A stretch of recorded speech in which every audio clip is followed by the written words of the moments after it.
Calaroga Shark Media.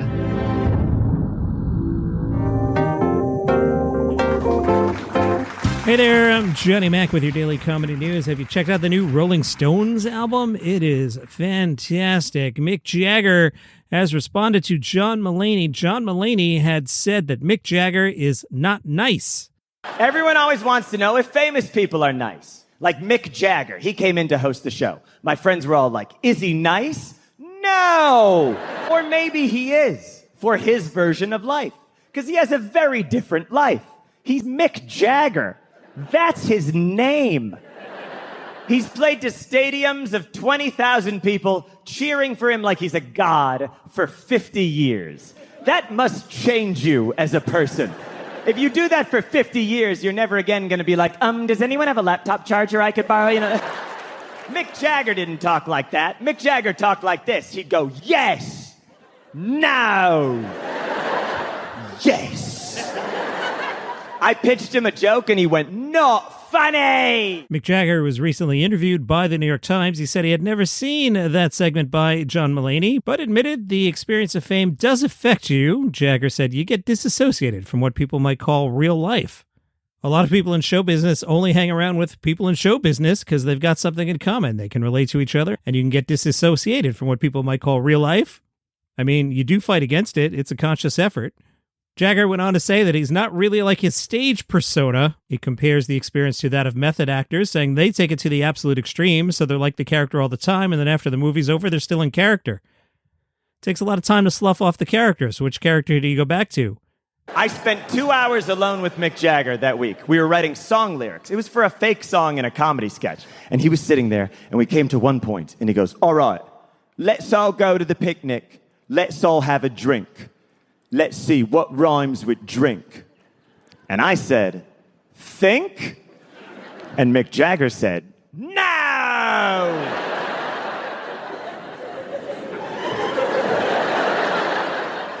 And then I said, sink?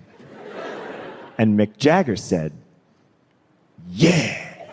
And I was like, is this how you write songs? Just one word at a time with verbal abuse? It's like, all right, can't get no happiness? No!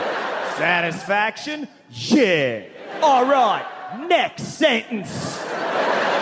Space bar, indent, space bar. Mick Jagger would go like this. He'd go, Diet Coke, and one would appear in his hand. Now that's not nice, right? The way I was raised, you're supposed to say, may I please have a Diet Coke, please? And then maybe you will get one. And I bet all of you were taught to say please and thank you. But if all of us could go, Diet Coke, and one would appear in our hand, we'd do it all day long.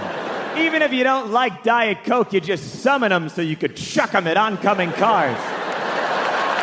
It has been a busy week. I didn't get to tell you about Dave Chappelle going to see Usher last Friday. There's Usher. He's performing his concert in Washington, D.C. Suddenly, Usher pauses mid-performance. He scrunches his face in disbelief, and he calls out into the microphone, is that Dave Chappelle? Yes, it was Dave Chappelle. Now, this happened during the Nice and Slow segment of the Usher concert. During an Usher set, he moves through the audience distributing Usher bucks, which is custom currency he carries in a red bag. Chappelle had other ideas about the bag's purpose. He reached inside, grabbed a handful of the bills, and made it rain on nearby people. The arena erupted with laughter. I worked with Usher once, and I didn't know how to address him because I hadn't really met him, and I tend to be very formal in these situations. Like, for example, if I were working with Dave Chappelle, I wouldn't just be like, hi, Dave. I would be like, hey, Mr. Chappelle, until he waved me off. So if we were backstage and I had to tell him, it's time to go on, I'd be like, hey, Mr. Chappelle, we're ready for you.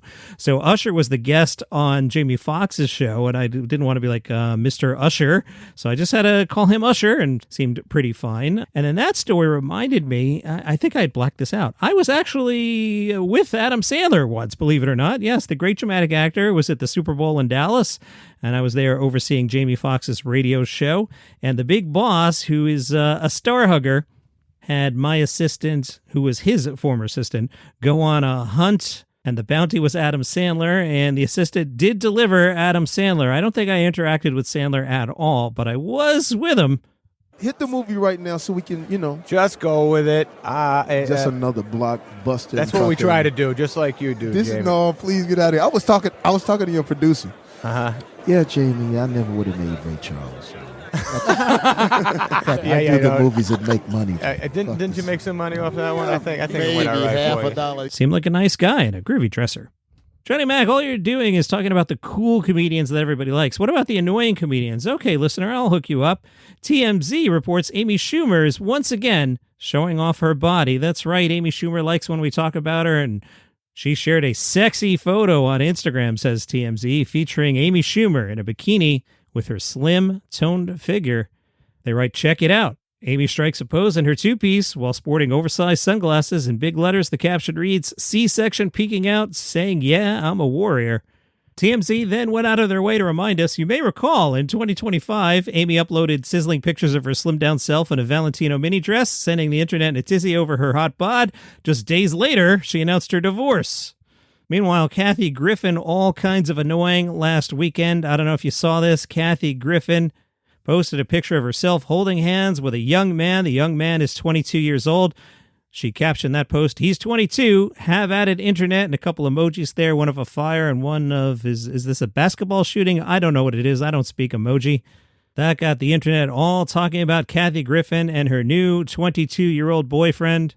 You may recall back in December of 2025, Kathy Griffin wrote an essay for The Cut about her divorce. She eventually tried dating apps where she met younger men. Kathy wrote, at my age, if you can't handle everything that goes along with me being Kathy Griffin, and that's a lot of baggage, writes Kathy, then I'd rather hang out with my friends.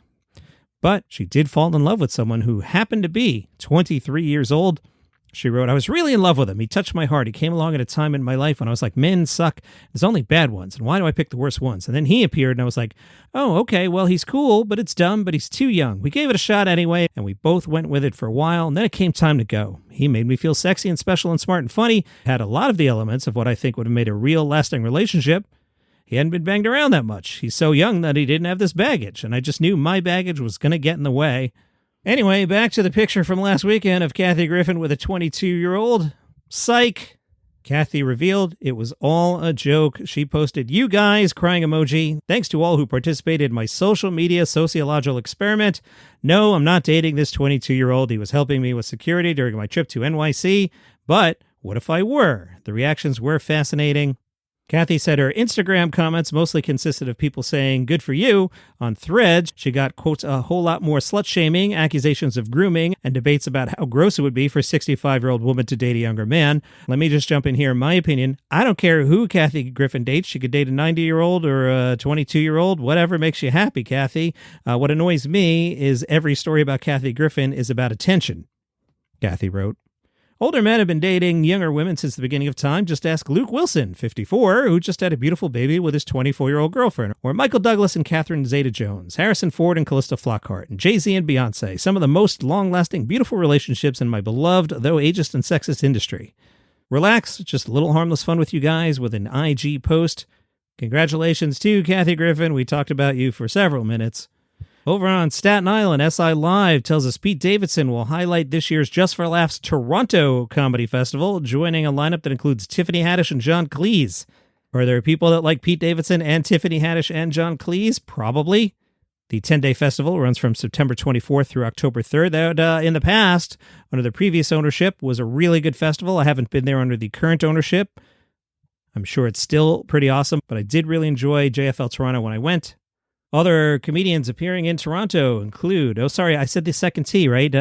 Look at me over-enunciating. You're supposed to just say Toronto, right? You're actually supposed to drop the second T. I want to get a letter from my Canadian listeners. At Toronto, Rachel Feinstein, Joe List, Joel Kim Booster, Nick Thune, Rafi Bastos, Emma Willman, Monet Exchange, the Sklar Brothers, Caitlin Palufo, and a bunch of others. I think that's actually a better lineup than the New York Comedy Festival. Anyway, head on up to Toronto, September 24th through October 3rd. Late Nighter tells us it's official. Late Night has a new ratings king. The new ratings king is Jimmy Kimmel, who posted the highest monthly ratings average of his entire 23-year run. So he wouldn't be stupid and take the summer off to whistle away all that momentum. He's not that stupid, is he? Jimmy Kimmel's late night show averaged 3.15 million viewers per night in June, up 24% from May when he used to have competition. There was this thing, The Late Show with Stephen Colbert, that nobody talks about anymore. Kimmel led adults 18 to 49, averaging 505,000 viewers in the demo, up 112% month to month. Yeah, this is what I've been saying all along, Jimmy, that the Colbert exiles were going to come to you, and now you took the summer off and they're going to sample Fallon.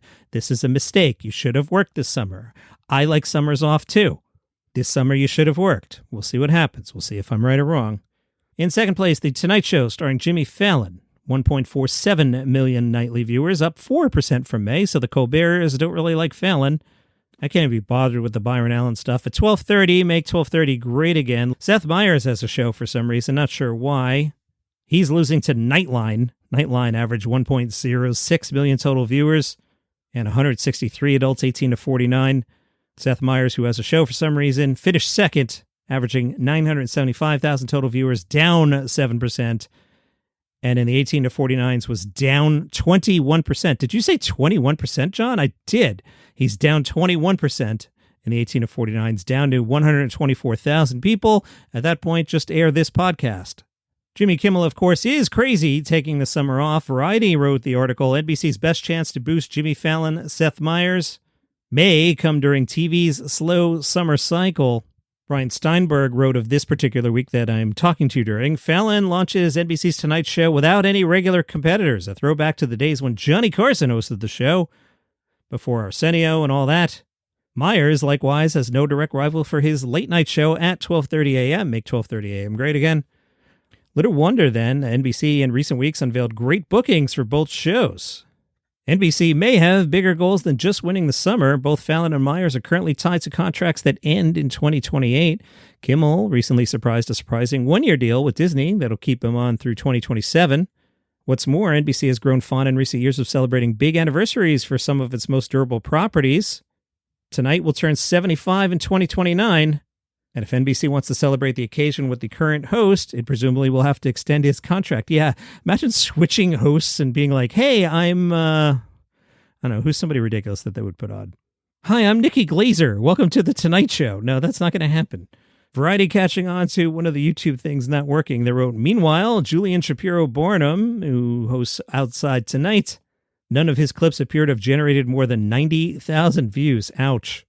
And do you like the TV show The It Crowd, the IT Crowd, the British sitcom that's very funny? They made It Crowd Lego. Yes, a mock-up has been posted on Lego Ideas, a website in which any design that manages to amass more than 10,000 votes is considered by the Legos to become an official Lego set. It includes minifigures of Roy, Moss, Jen, and Richmond. Creator says, as a longtime fan of The It Crowd and someone who works in IT, I wanted to recreate one of the most iconic TV workplaces in Lego form. Even years after it first aired, the show's clever humor, unforgettable characters, and relatable tech moments continue to resonate with fans around the world. I hope this build brings back great memories for fellow fans and celebrates one of the funniest and most beloved workplace comedies ever made. You can vote for The It Crowd on Lego Ideas. If you've never seen the show, let me see if it's streaming right now. If you ever want to know where something is, there's a great website called justwatch.com. And it appears The It Crowd is on Amazon Prime Video. Great show if you've never come across it. And if you've never come across Peep Show, watch Peep Show as well. That's a Mitchell and Webb thing. And that is your comedy news for today. See you tomorrow.